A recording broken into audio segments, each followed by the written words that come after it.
This video sponsored by Buymoto shopping app. Buymoto e-shopping application is one of the online shopping app. So download the app for your easy purchase. Thank you. காட்டை விட்டு யானை வெளிவருது. எதிர்பாராத விதமாக யானைக்கு ரொம்ப பக்கத்துல போயிட்டோம். சோ அந்த நேரத்துல நம்ம நடந்து போற பொழுது எப்படி நம்ம தப்பிக்கணும் அப்படின்னு பாத்தீங்கன்னா, யானையினுடைய அந்த காது மடல் இப்பவுமே ஆடிட்டே இருக்கும். சோ எதுக்காக சார் ஆடுது அப்படின்னு சொல்லி பாத்தீங்கன்னா, தண்ணி குடிக்கிறதா இருந்தாலும் சரி, இல்ல ஒரு மரத்தை ஒடிக்கிறதா இருந்தாலும் சரி, அந்த ட்ரங்கை வச்சுதான் அது மூவ் பண்ணும். அது மட்டும் இல்லாம அந்த நிலத்துல எப்பவுமே அதை வச்சுட்டே இருக்கும். அப்ப வச்சுட்டே இருக்கும்போது வைப்ரேஷன் மூலியமா கூட காட்டை விட்டு யானை வெளிவருது. எதிர்பாராத விதமாக யானைக்கு ரொம்ப பக்கத்துல போயிட்டோம். சோ அந்த நேரத்துல நம்ம நடந்து போற பொழுது எப்படி நம்ம தப்பிக்கணும் அப்படின்னு பாத்தீங்கன்னா, அந்த இடத்துல ஒரு இறக்கமான இடம் இருக்கலாம், இல்ல ஒரு பிளாட்டான டெரைனா இருக்கலாம், இல்ல ஒரு ஏற்றமான இடம் இருக்கலாம்னு பாத்தீங்கன்னா, நீங்க ஒரு இறக்கமான இடத்துல ஓடுறதுக்கு தான் முதல்ல நீங்க சூஸ் பண்ணணும். ஏன்னா யானையினுடைய பாடியில ஒரு 60% பாத்தீங்கன்னா அவனுடைய ஃப்ரண்ட் போர்ஷன் தான். அதனால யானை இறக்கமான பகுதியில போற போது அதனால பேலன்ஸ் பண்ண முடியாது. சோ அது ஸ்டெபிலைஸா இருக்க முடியாது. அதனால இறக்கமான பகுதியில ஓடுறதை அது தவிர்க்கும். சோ அந்த இடத்துல நம்ம ஓடுற போது நம்ம தப்பிச்சுக்கலாம். அதாவது நேரான ரோடு தான் சார் இருக்கு, அந்த ரோடு தான் ஓடுற போதுன்னா ஸ்ட்ரைட்டா நீங்க ஓடக்கூடாது. கொஞ்சம் வளைஞ்சு வளைஞ்சு நம்ம ஓடுற பொழுது யானையினுடைய அந்த பார்வையிலிருந்து நம்ம தப்பிச்சு போறதுக்கான வாய்ப்புகள் அதிகமா இருக்கு. சோ யானையினுடைய ஐ சைட் பாத்தீங்கன்னா ஒரு 30 மீட்டர்ல இருந்து ஒரு 50 மீட்டர் தான் ஐ சைட் இருக்கும். அப்போ வளைஞ்சு வளைஞ்சு போற போது அதனுடைய அந்த கண் பார்வையிலிருந்து நம்ம விலகிடலாம். இரண்டாவதாக நீங்க ஓடுற போது உங்களுடைய தோல் ஏதாவது துண்டு இருக்கு, கையில ஏதாவது துணி இருக்குன்னா அதை கீழே போட்டுட்டு போகலாம். யானை அதை மிதிக்க ஆரம்பிச்சிடும். அப்ப அந்த ஃபியூ செகண்ட்ஸ்ல நம்ம யானை விட்டு ரொம்ப தூரம் ஓடுவதற்கான ஒரு வாய்ப்புகள் நம்மளுக்கு கிடைக்கும். இது ஒண்ணு. சோ இரண்டாவது பாத்தீங்கன்னா, யானையினுடைய அந்த காது மடல் இப்பவுமே ஆடிட்டே இருக்கும். சோ எதுக்காக சார் ஆடுது அப்படின்னு சொல்லி பாத்தீங்கன்னா, பூச்சிகள் உள்ள போகாம இருக்கிறதுக்காக ஆடுதான்னு பாத்தீங்கன்னா, சயின்டிபிக்கா என்ன சொல்றாங்கன்னா, நம்முடைய பாடியில மனித உடல்ல பாத்தீங்கன்னா நிறைய வியர்வை சுரப்பிகள் இருக்கு, ஸ்வெட் கிளான்ஸ் நிறைய இருக்கு. நம்ம பாடி டெம்பரேச்சரை நம்ம உடம்பு அழகா சீரமைச்சுக்கும். ஆனா யானைகள் அந்த ஸ்வெட் கிளான்ஸ் கிடையாது. அதனால என்ன பண்ணா, அந்த காது மடல் ஆடுற பொழுது அதுல இருக்கக்கூடிய அந்த வெளி காற்றானது அந்த காது வழியாக உள்ள போய் அந்த பாடி டெம்பரேச்சரை சீரமைச்சுக்கும்.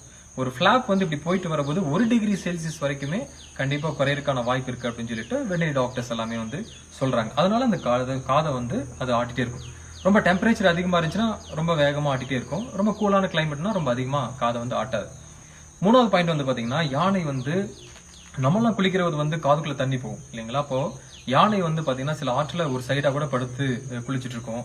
அந்த நேரத்துல தண்ணி காதுக்குள்ள போகாதான்னு பாத்தீங்கன்னா, அது ஒரு ஸ்பெஷல் ஸ்ட்ரக்சர் இருக்கு. ஸோ உருவ அமைப்புல ஒரு சின்ன ஸ்பெஷல் ஸ்ட்ரக்சர் அந்த காதை க்ளோஸ் பண்ணிக்கும். அப்ப தண்ணி உள்ள போகாது. பொதுவாக யானைகள் ஒரு நீர்வாழ் உயிரினம் தான். அது எவால்வ் ஆகி யானையா இப்போ காட்டுக்குள்ள நம்ம இருந்துட்டு இருக்கு அப்படிங்கறத அந்த சயின்டிபிக் ஸ்டடி. இது ஒரு மூணாவது சுவாரஸ்யமான தகவல். நாலாவது பாத்தீங்கன்னா அதோட துதிக்கை. ஸோ அந்த ட்ரங்க் அது ரொம்ப முக்கியம். அதுல ஒரு 75,000 இருந்து 1 லட்சம் வரைக்கும் தசைகள் இருக்கு அப்படின்னு வெட்டரி டாக்டர்ஸ் சொல்றாங்க. ஸோ அதுல பாத்தீங்கன்னா கிட்டத்தட்ட தண்ணி குடிக்கிறதா இருந்தாலும் சரி, இல்ல ஒரு மரத்தை ஒடிக்கிறதா இருந்தாலும் சரி, அந்த ட்ரங்கை வச்சுதான் அது மூவ் பண்ணும். அது மட்டும் இல்லாம அந்த நிலத்துல எப்பவுமே அதை வச்சுட்டே இருக்கும். அப்ப வச்சுட்டே இருக்கும்போது வைப்ரேஷன் மூலியமா கூட தனக்கு எதிரிகள் யாராவது வர்றாங்களா, தேவையில்லாத விஷயம் ஏதாவது இருக்குதா அப்படிங்கறத அதை உணர முடியும். ஸோ ட்ரங்க் யானைகளுக்கு ரொம்ப முக்கியமான ஒரு விஷயம். அடுத்து அதோட ஸ்மெல்லிங் கெப்பாசிட்டி பாத்தீங்கன்னா, எந்த காடுகளும் அடர்த்தியா இல்லை அப்படின்னு சொல்லி பார்த்தா 5 கிலோமீட்டர் வரைக்கும் அதோட ஸ்மெல்லிங் கெப்பாசிட்டி இருக்கும். 5 கிலோமீட்டருக்கு அந்த சைடு ஒரு வாட்டர் சோர்ஸ் இருந்தா கூட அதை ஸ்மெல் பண்ணி அது பக்கமா போகக்கூடிய அளவுக்கு கெப்பாசிட்டி யானைகளுக்கு இருக்கு. அதனால யானைகளுடைய ஸ்மெல்லிங் கெப்பாசிட்டி ரொம்ப பிரதானமான ஒரு விஷயம்.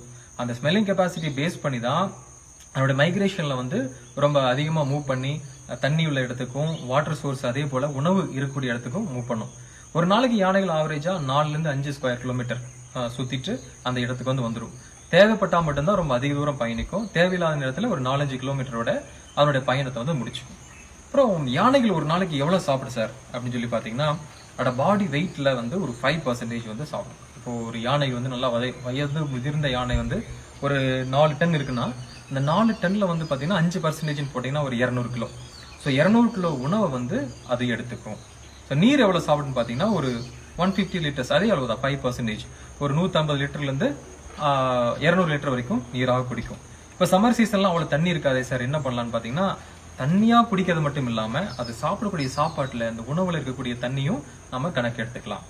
இப்போ யானை இவ்வாறு இருக்கும்போது சில நேரத்துல யானை ஒரே இடத்துல நிக்காம டான்ஸ் ஆடிட்டே இருக்கும். அதாவது மூவ்மெண்ட் பண்ணிட்டே இருக்கும். அந்த ட்ரங்க் எல்லாம் ஆடிட்டே இருக்கும். எதுக்குன்னா அந்த 4 டன் 5 டன் எடையுள்ள யானை வந்து ஒரே இடத்துல நின்றுச்சுன்னு பாத்தீங்கன்னா அது பாடி வந்து ஸ்டெபிலைஸ் பண்ண முடியாது.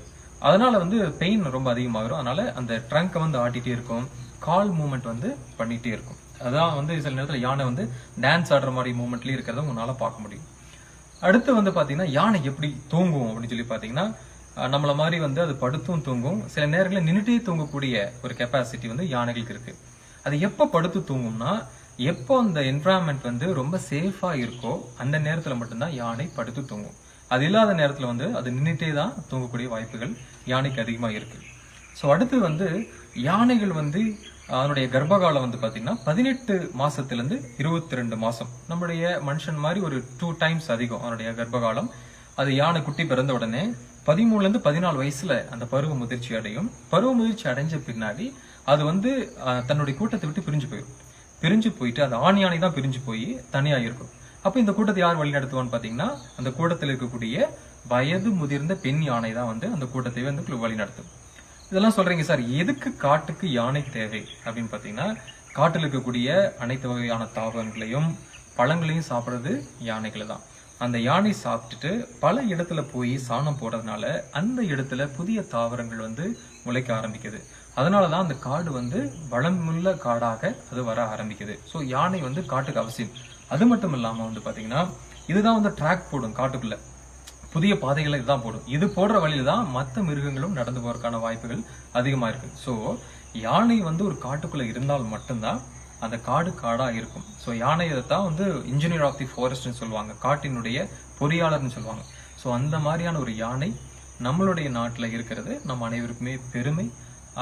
அது ஒரு மிகப்பெரிய வரப்பிரசாதம். ஸோ அந்த யானைகளை காப்பாற்ற நம் முழுமையான முயற்சிகளை நாம் எடுக்க வேண்டும். அதுக்கு வனத்துறையோடு அனைவருமாக இணைந்து செயல்பட வேண்டும். யானை பற்றியான நிறைய விஷயங்களை படியுங்கள், படித்து தெரிந்து கொள்ளுங்கள். நன்றி.